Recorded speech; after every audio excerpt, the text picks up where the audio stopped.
అందరికీ నమస్తే, రామ్ రామ్. అందరు మంచిగా ఉన్నారు కదా?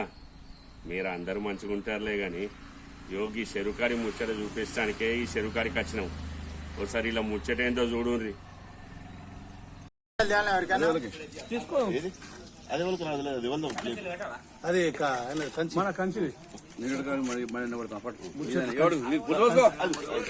రామన్న ఏదని ప్లేటు మంది కనీసం అని చెప్తాను.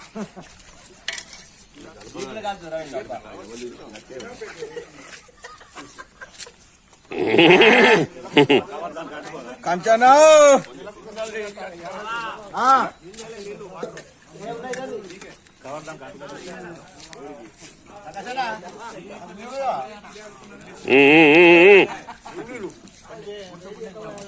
నాటుకోడి పులుసు గడక మంచిగా మమ్మల్ని కొద్దిగా మంచిగా అన్నదట్టు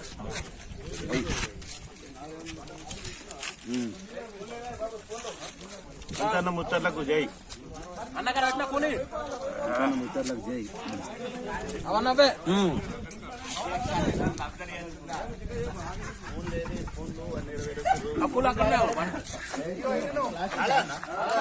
ప్లాస్టిక్ స్పూన్ కూడా తెచ్చినా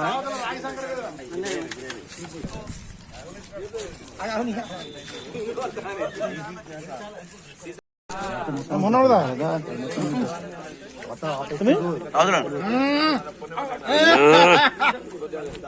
ఇంత జుర్రాన్నే జుర్రుతే మంచిగుంటది.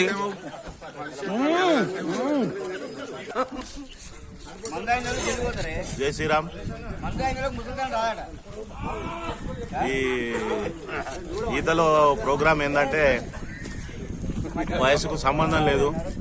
18 సంవత్సరాల నుంచి 60-70 సంవత్సరాల వయసు వాళ్ళు కూడా వస్తారు. మాకు వయసుతో సంబంధం లేదు, కులంతో సంబంధం లేదు, మతంతో సంబంధం లేదు. ఏదైనా కానీ వాళ్ళ బర్త్డేలైనా మ్యారేజ్ డేలైనా మాకు ఈ విధంగా పార్టీలు అనేది ఉంటది. కామన్ పొద్దుగానే ఉంటది అన్నట్టు, పొద్దున్నే ఉంటది. అంటే 8 లోపల మీరు ఈతకెళ్ళి బయటకు ఎక్కగానే మళ్ళీ మీకు ఎవరి బిజినెస్ వాళ్ళకు ఉన్నాయి, ఎవరి జాబులు వాళ్ళకు ఉన్నాయి కాబట్టి ఎవరు కూడా ఖాళీగా లేరు కాబట్టి ఈ విధంగా దగ్గర ఒక 10 సంవత్సరాల నుంచి మాత్రం ఈ విధంగా కొనసాగుతుంది. అంటే అట్టప్పుడు మీరు కలుస్తారా మీ దోస్తులందరూ ఇళ్ళ వాళ్ళన్నా? ఎప్పుడు కలరు అంటే ఈతకే కలుస్తారు, ఈతకే తింటారు, ఈతకే తాగుతారు, ఈతకే వెళ్ళిపోతారు. 8 గంటల లోపల మీ దావత్ మొత్తం అయిపోతుంది అన్నట్టు. అబ్బో చిన్నగా లేదే. దీనిలో ఎన్నేళ్ళు ఉన్నారు? 18 నుంచి ఉన్నారా? 18 నుంచి 70 ఏళ్ళు ఉన్నారు. అబ్బో చిన్నగా 75 ఏళ్ళకు ఉంటాడు. మా అన్న సీనియర్ ఈ అన్న, ఈ మొత్తం గ్రూప్ లో మొత్తం సీనియర్ అట ఈ అన్న. అన్న మీ అనుభవం ఎట్లున్నది ఈత గురించి? సూపర్ ఉన్నది. ఎంజాయ్ ఈత కొట్టకపోతే ఇప్పటికి ఖతమైపోయింది. అట్లనా? ఓకే అన్న. ఈ అన్న కూడా మాకు చెరువులో ఈత కొడుతున్నాము. మాకు కులాలు మతాలు పెద్దోళ్ళు చిన్నోళ్ళు ఏం లేదు. పైసలు ఉన్నోళ్ళు పైసలు లేని సంబంధం లేదు. మాకు కావాలి ఆరోగ్యం.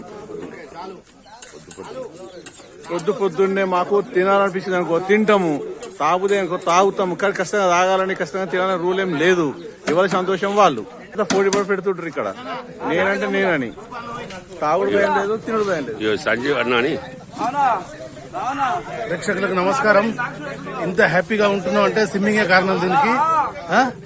ఈ రోజు కంచన్న గారి ముచ్చట్లో మేము ఈ సందర్భాన్ని పంచుకున్నాం, చాలా సంతోషంగా ఉంది. గుడ్ మార్నింగ్ ఫ్రెండ్స్, నా పేరు శంకర్, నేను టీచర్. కంచన్న ముచ్చట్లకు స్వాగతం. మేము గత 10 సంవత్సరాల నుంచి వెళ్ళి ప్రతిరోజు స్విమ్మింగ్ చేస్తున్నాం. స్విమ్మింగ్ ద్వారా ఆరోగ్యము, మానసిక ఉల్లాసము, స్ట్రెస్ అంతా వెళ్తుంది. మధ్యలో మేము లాఫింగ్ థెరపీస్ కూడా చేస్తాము. ఆ రకంగా చాలా మానసిక ఉల్లాసం, స్ట్రెస్, శారీరక ఆరోగ్యం ఇలాంటి అన్ని రకాల లబ్ధి పొందుతున్నారు. మీరు కూడా రోజు స్విమ్ చేయండి, ఏదో ఒక ఎక్సర్సైజ్ చేయండి, ఆరోగ్యంగా ఉండాలి. ఈ ముచ్చట్లన్నీ విన్నారు కదా, మళ్ళీ ముచ్చట ఒకరు చూద్దాం. ఓకే, రామ్ రామ్.